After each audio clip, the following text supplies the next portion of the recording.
అందరికీ నమస్కారం. చాలా సంతోషం. నిజాలు ఆలస్యమైన నిజాన్ని ఎవరు కప్పిపుచ్చలేరు. కాబట్టి ఈరోజు కవిత మీడియా ముందుకు వచ్చి చెప్పడం చాలా హర్షణీయం. మేము హర్షిస్తున్నాం. కాళేశ్వరంలో 1000 కోట్ల కుంభకోణం జరిగిందనేది వాస్తవం. ఆ వాస్తవం ఈరోజు కవిత మీడియా ముందుకు వచ్చి పెట్టడం చాలా హర్షణీయం. కానీ ఒక బాధాకరం ఏంటంటే, సోదరి కాబట్టి, మహిళ కాబట్టి నేను ఏమనలేకపోతున్నాను. మా ముఖ్యమంత్రి గారిని కేసీఆర్ గోటికి సరిపోడని కామెంట్ చేయడం సరికాదు. ఆ మాటలు ఉపసంహరించుకోవాలి. మనుషులు వ్యక్తిత్వాన్ని బట్టి వ్యక్తులను గుర్తించుకోవాలి.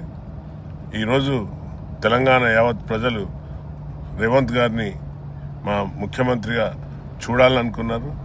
అందుకే ఈరోజు వారికి ఈ యొక్క తెలంగాణ ప్రజలు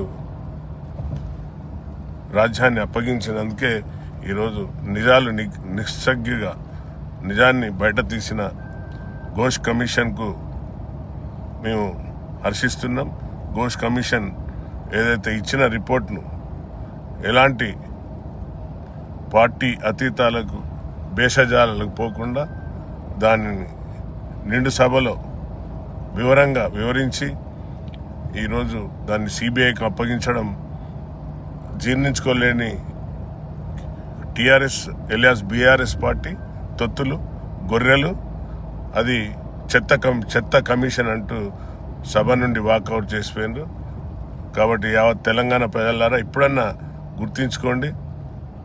ఈ పింకీ గాళ్ళు ఏ విధంగా తెలంగాణ ప్రజల సొమ్మును ఎలా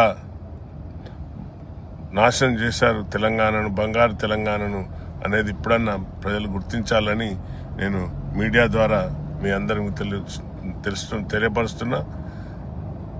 థ్యాంక్ యూ, ధన్యవాదాలు. జై హింద్, జై కాంగ్రెస్.